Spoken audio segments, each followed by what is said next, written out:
All right, let's just jump right into this explainer. We're looking at a retail sector today that literally defied inflation, laughed at flat market trends, and somehow added over $2.5 billion in top-line revenue in a single quarter.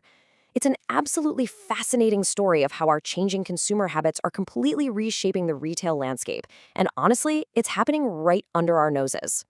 So, while traditional retailers like Kohl's, JCPenney, or even giant mainstays like Target are bleeding market share or just struggling with kind of lackluster merchandising, you've really got to wonder who's capturing all that spending, right? Where are those dollars actually going when everyday goods just cost so much more than they used to?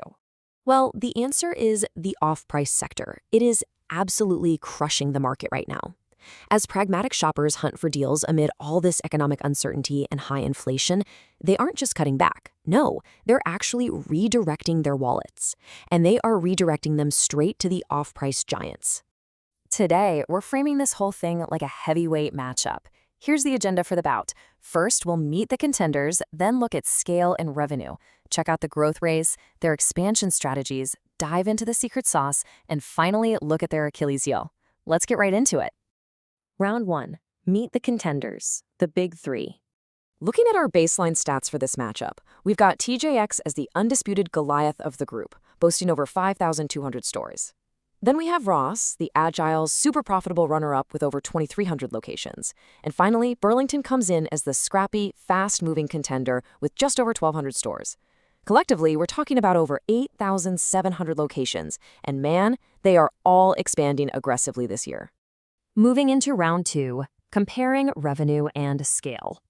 Now, what's truly staggering when you look at the numbers is the towering, almost unbelievable dominance of TJX.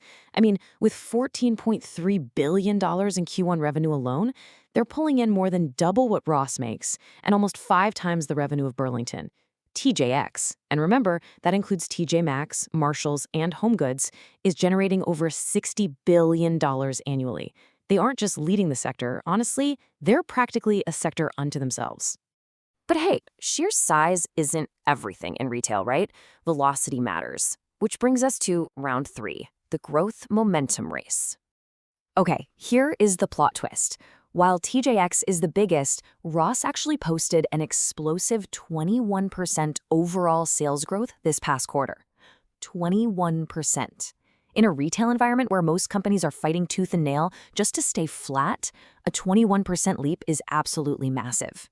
When we look at them side by side, Ross's robust double-digit momentum is currently outpacing TJX's solid but definitely slower single-digit growth. Look at this. Ross achieved a staggering 17% growth in comparable store sales, meaning, stores that have been open for at least a year.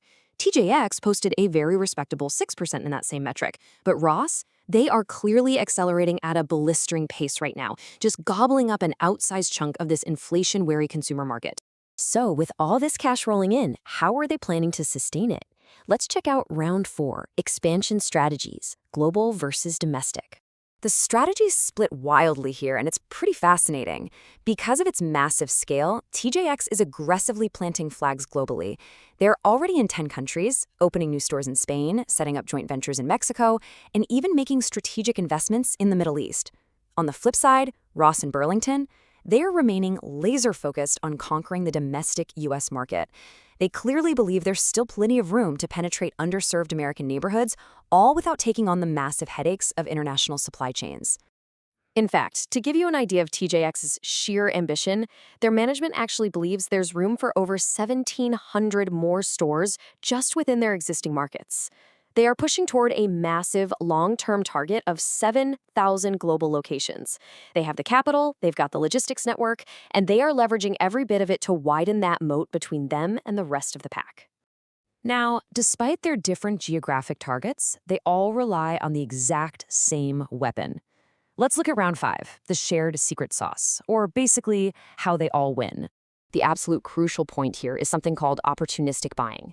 Think about it. Traditional retailers order their inventory like 6 to 9 months in advance, totally locking up their capital and just hoping they predict the right trends.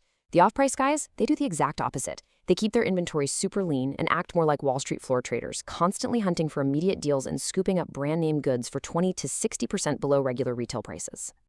And let me tell you, it takes an absolute army to execute this effectively. TJX alone employs over 1,400 world-class buyers.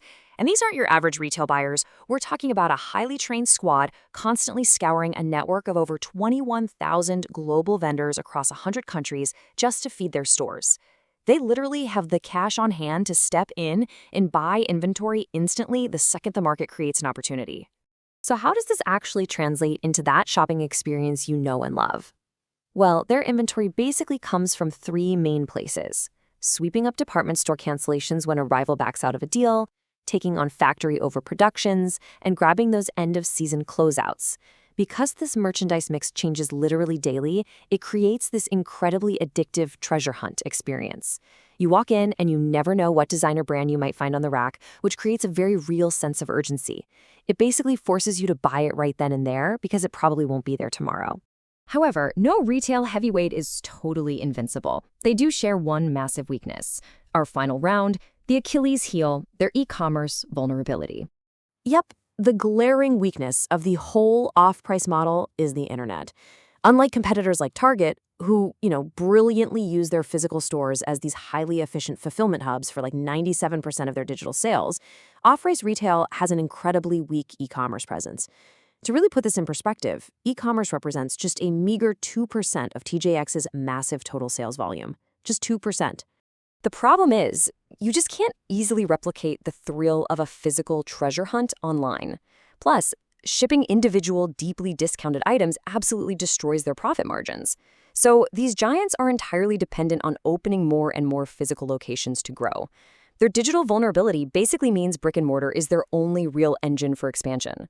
So as you think about your own shopping habits, ask yourself this: in an increasingly digital and automated world, will those unbeatable prices and the dopamine hit of the physical treasure hunt really be enough to keep these retail giants on top permanently? Or will that digital Achilles heel eventually catch up to them? It's a fascinating retail battle, and for sure, one we're going to keep our eyes on.